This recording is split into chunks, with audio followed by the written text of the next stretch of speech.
radiokultura.eus.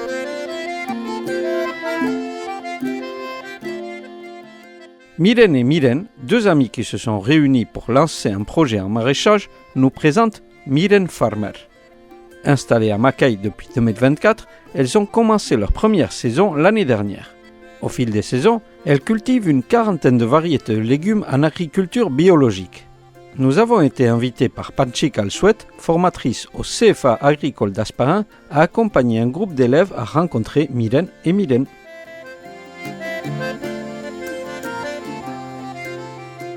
Rien n'est toujours carré et c'est ça aussi qui est bien au final, c'est qu'il n'y a pas de routine pour le coup. Et je pense que les deux, on peut être très optimiste, on peut se dire je vais faire tout ça dans une journée. Et on a appris de ça aussi à se dire bon, peut-être que voilà, lâchaille.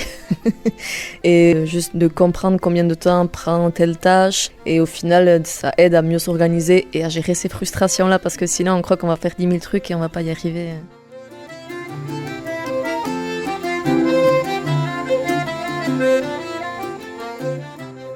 Bonjour, je suis Miren Oyarburu, je suis de Mackay et je me suis installée avec Miren il y a 2 ans en maraîchage biologique ici à Mackay.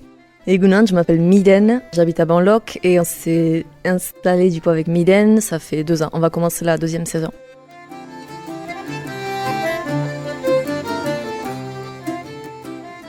Alors nous sommes à Mackay et notre ferme s'appelle GEC Miren Farmer. Qui était partie d'une blague qui dure, du coup, depuis 2 ans.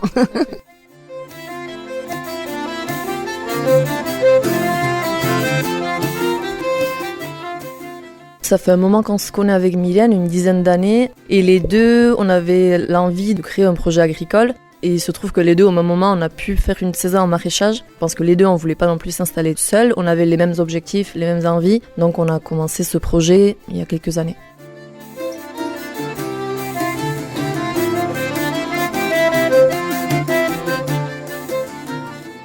J'ai toujours été attirée par le monde agricole, mais le maraîchage, je connaissais pas du tout. Du coup, j'avais eu l'occasion de faire un remplacement pour un congé maternité à Béguios, chez Amaya et Clément. Et c'est là que j'ai découvert le maraîchage diversifié et j'ai beaucoup aimé. C'était très concret. Après, je me suis bien entendue avec eux. Ils m'ont transmis beaucoup de choses dès la première année. Du coup, je pense que c'est ça aussi qui a fait que j'ai vite accroché. Ils m'expliquaient tout. Et c'est très varié, très prenant et ça m'a de suite plu.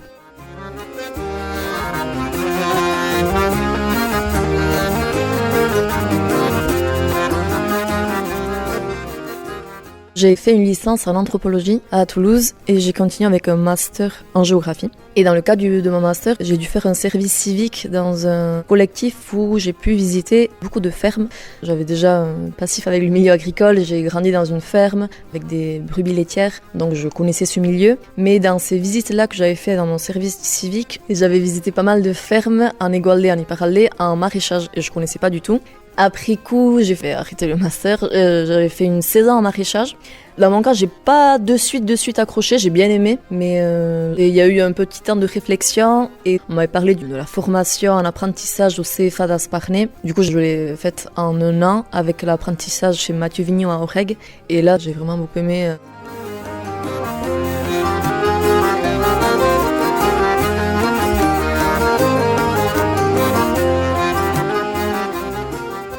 Après, on a commencé les démarches administratives pour s'installer parce que on dit on s'installe, mais en fait il y a une procédure qui dure au moins 1 an. Enfin, à partir du moment où on a l'idée, déjà il y a eu beaucoup de cafés avec Mylène pour redessiner le monde, revoir qu'est-ce qu'on a envie de faire. Ça a fait un peu effet entonnoir de on a envie de faire ça, et au final tu te raisonnes un peu sur le maraîchage. Et après du coup il y a la recherche de terrain. Et on dit que c'est un parcours à l'installation parce que c'est vraiment un parcours où il faut franchir pas mal d'obstacles qui sont administratifs. Il faut pas perdre toute sa patience à ce stade-là parce qu'il faut en garder pour toute l'installation concrète qui demande aussi beaucoup de patience dans la construction concrète, quoi.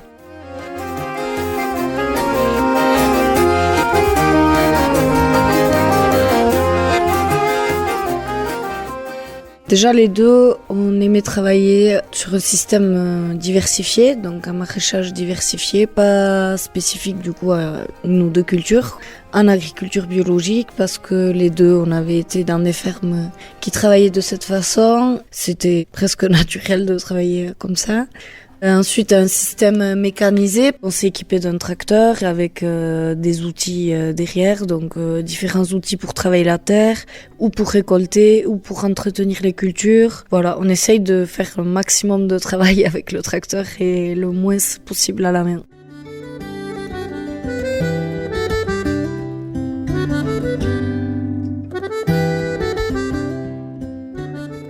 Il se trouve qu'une fois que t'es lancé, c'est compliqué de se dire j'arrête tout parce que t'as lancé la machine, mine de rien. Enfin, nous, on a emprunté des sous à la banque, donc il y a une dépendance quand même à la banque qui fait que tu dois tenir un certain nombre d'années. Et je pense que le fait d'être deux, on se le dit souvent, fait que y a une charge mentale qui peut être divisée entre les deux. Je pense qu'il y a un effet de quand l'une ne va pas bien, l'autre naturellement va faire en sorte que ça aille mieux ou va motiver l'autre. Et bizarrement, il y a un équilibre qui se fait, et encore en ce moment, quoi, qui dure depuis quelques années. Et c'est un équilibre qui est nécessaire pour la bonne santé du GAEC.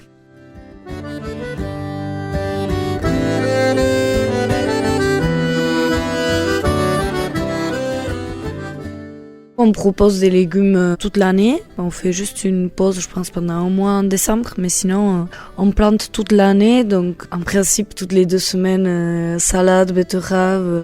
Voilà, ça, c'est les classiques. Et puis après, en fonction des saisons, on fait beaucoup de plantations entre avril et juin. Parce qu'on plante même les légumes d'hiver en juin, donc poireaux, choux, toute la patate aussi en avril, et ensuite c'est tous les légumes d'été, tomates, aubergines, piments, poivrons, tout ça sous serre beaucoup. Cette année on a fait des fraises aussi, et après en plein champ, c'est-à-dire en extérieur, pas sous serre, on fait de l'oignon, pommes de terre, carottes, patates douces, et on essaye de récolter, il y a par exemple la patate qui va nous durer toute l'année, qui est récoltée l'été. C'est pour ça que la saison entre avril et octobre est chargée, parce qu'en fait c'est là que se jouent aussi les légumes d'hiver beaucoup.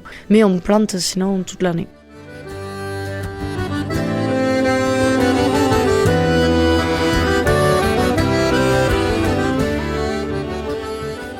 On associe la serre aux serres chauffées, qu'il y a beaucoup dans des grandes fermes en Bretagne ou même n'importe où ailleurs. Mais pour le coup, nous, la serre, c'est un outil qui nous est indispensable si on veut avoir des légumes, mettons des tomates en juillet. Et surtout, avec l'hygrométrie qu'on a ici en Euskal-Herri et avec la pluie, c'est un outil qui nous est indispensable, et c'est pas parce qu'il y a une serre qu'on est hors sol. Je pense que les gens aussi confondent, peut-être, c'est un peu flou dans la tête des gens, entre hors sol, plein champ, sous serre, mais en étant en agriculture biologique, on travaille la terre, donc tout est planté, même le sol. Et la serre est juste un outil pour qu'il y ait une pousse plus rapide et pour que les légumes, surtout d'été qu'on plante assez tôt, soient au chaud pendant les hivers et pendant cette période-là surtout.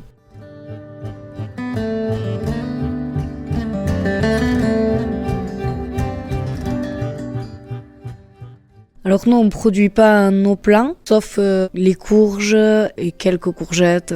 Mais sinon, on prend nos plants qu'on plante toutes les 2 semaines à Garoua à Mendione, qui produit des plants. Et ensuite, on prend des plants à Claire, qui est installé à Isturitz et qui nous fait tous les plants chauds. Et les plants chauds, c'est tout ce qui est tomates, aubergines, concombres, piments, poivrons. Il y a aussi les graines, et des fois on fait des semis-directs comme le haricot vert, carottes, radis, et ça par contre c'est pas des plants, c'est ce qu'on sème directement.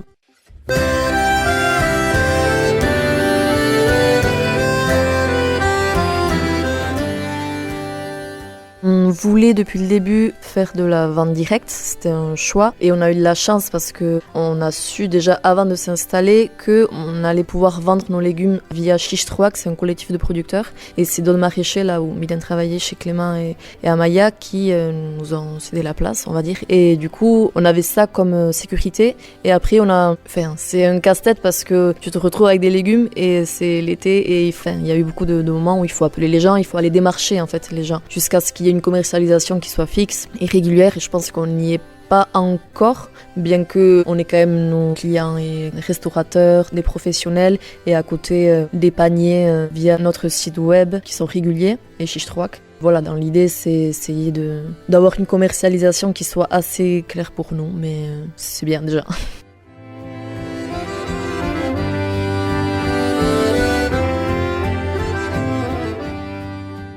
Ce que je préfère, c'est toute la partie extérieure, de la plantation à la récolte et tous les changements de saison, parce que le travail change. Mais en général, c'est la diversité des métiers au sein de métiers qui fait que c'est très stimulant et que on s'ennuie jamais, et que aussi le fait que ça soit saisonnier, qu'on soit lié à la saison, à la météo, ça j'aime beaucoup.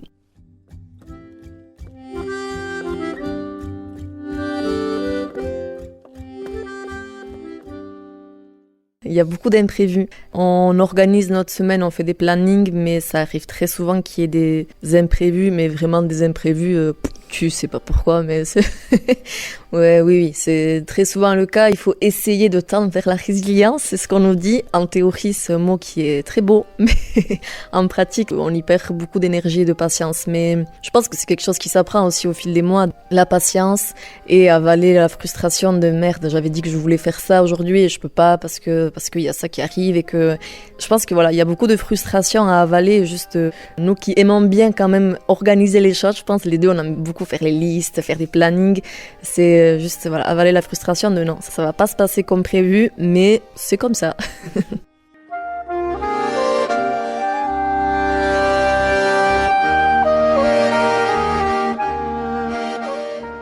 On est satisfaite de cette première année. C'est sûr qu'on a mis toute notre énergie à monter ce projet-là, mais au final, on trouve que ça a du sens. Enfin, en tout cas, moi, je trouve que ça a du sens. On s'y retrouve, ça nous remplit, quoi. Et non, ça nous motive aussi pour continuer la deuxième saison et plus encore.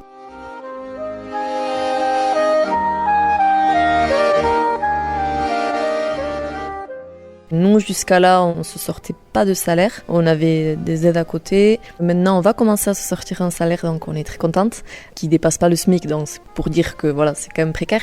Mais nos objectifs quand on s'est installé, c'était quand même de pouvoir se libérer du temps libre et se rémunérer, quoi. C'était la base, on était d'accord les deux. Et pour ça, depuis le début, on s'est dit, on veut tout mettre en place pour se libérer les week-ends. Concrètement, ça veut dire mettre en place une automatisation pour l'eau, essayer de faire le maximum pour que la ferme soit autonome le week-end. En commercialisation aussi, du coup, ne pas mettre de marché les week-ends. Bon, c'est sûr que l'été, parfois, on n'a pas le choix. Voilà, il faut y aller, mais se mettre en place des permanences entre les deux. Et à côté de ça, c'est aussi essayer de se prendre du temps. C'est ce qu'on avait fait l'an dernier, l'été dernier. En août, chacune notre tour, on va prendre quelques jours. Et c'est ce qu'on a fait et ça a été super bénéfique. Et après, se prendre des vacances parce que on a des journées où on veut finir assez tôt pour après faire autre chose de notre vie. Et pareil pour les vacances. Enfin, c'est nécessaire de se libérer du temps, avoir du temps libre pour se vider l'esprit et pour vivre, tout simplement.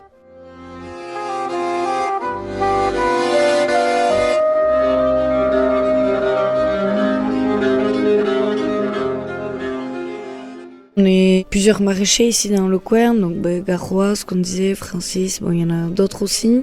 Déjà quand on va récupérer les plants chez Claire, chez Garot, donc on se croise régulièrement. À Chichtrouak aussi, même si c'est pas des maraîchers, mais de faire partie d'un collectif de paysans, c'est très enrichissant parce qu'au final, on n'a pas les mêmes problématiques vraiment techniques, mais voilà, c'est la même réalité quand même qu'on partage. Et ensuite, on est dans les réseaux de blé, LB, donc on se croise aussi régulièrement, soit par les formations, soit par différentes réunions. Donc oui, quand même, on essaye de se tenir au courant de ce qui se fait. Et voilà.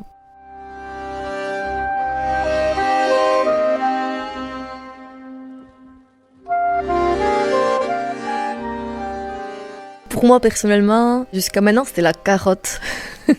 Parce que c'est très minutieux, il faut réussir à la faire lever. En plus, il y a un désherbage qui est très long. Mais je suis en train de l'aimer petit à petit, parce que le résultat final est quand même extraordinaire. Et après, qu'est-ce que j'aime pas ? Je pense que chaque culture, en fait, au début, on est trop excité, on est trop contente. Et il y a un moment où on en a marre. mais ça tombe toujours au bon moment où ok on enlève et il y a une nouvelle transition et pour le coup ça va, il n'y a rien que j'aime pas vraiment.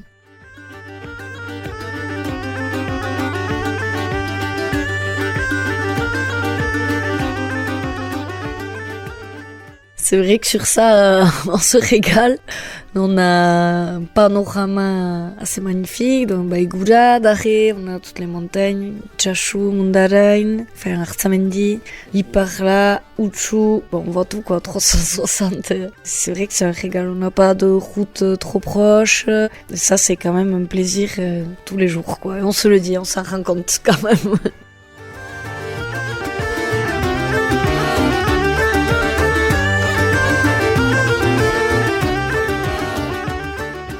L'hiver avec les tempêtes, le vent qui est un facteur vraiment à prendre en compte quand on s'installe. Du coup, c'est pour ça qu'on a mis un filet brise-vent aussi qui ralentit la vitesse du vent, qui était nécessaire parce qu'on est dans un endroit où il y a pas mal de vent. Les événements climatiques qui sont extrêmes, et ça c'est dû au changement climatique, du coup on sait que ça va se répéter de plus en plus, mais que ça soit canicule, que ça soit les tempêtes, que ça soit les grosses inondations tout d'un coup, les orages qui sont super violents, et tous ces facteurs-là, ça nous atteint complètement parce qu'on travaille avec l'extérieur et les plantes aussi. Oui, c'est des questionnements qu'on a et comment s'adapter. C'est compliqué de réfléchir à comment s'adapter, sachant qu'on a déjà un métier qui est super prenant le moment T. Donc, je pense qu'il y en a qui le font, de mener des réflexions sur comment on envisage du coup le maraîchage les prochaines années, vu la crise climatique qui est là et comment on va gérer ça, quoi.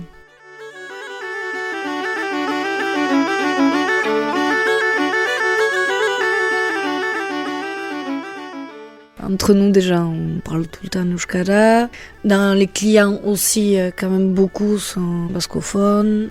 En communication, on communique pas beaucoup, du coup, on n'a pas trop cette question, mais évidemment que ça va être la langue principale. Et oui, pour nous, en tout cas, c'est un plaisir de travailler tout le temps en euskara et de même pas se poser la question, en fait, de si on doit parler ou pas.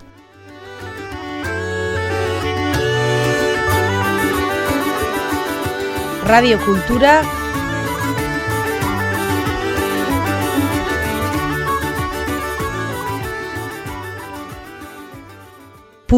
.eus